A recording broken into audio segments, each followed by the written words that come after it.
Hello mga idol, magandang umaga sa inyong lahat mga idol, no. So marami akong nakita mga post idol na namumula ang kanilang dashboard na bumaba daw yung percent nila. So ganun din sa akin mga idol, no. Ito, katulad din sa akin yan mga idol.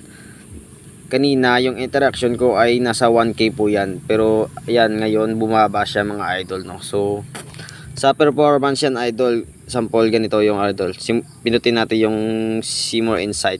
Yan po idol. Yan po sa last 28 days po yan mga idol ha. Yan po. Ngayon yan idol, kung ang last 28 days mo yan na reach, ayan po 7.9k at 3.8k. At itong 3 second video views ay 4.9k. Yan po. Yan po lahat mga idol. Yan po ngayon ay na-reach mo nung 28 days.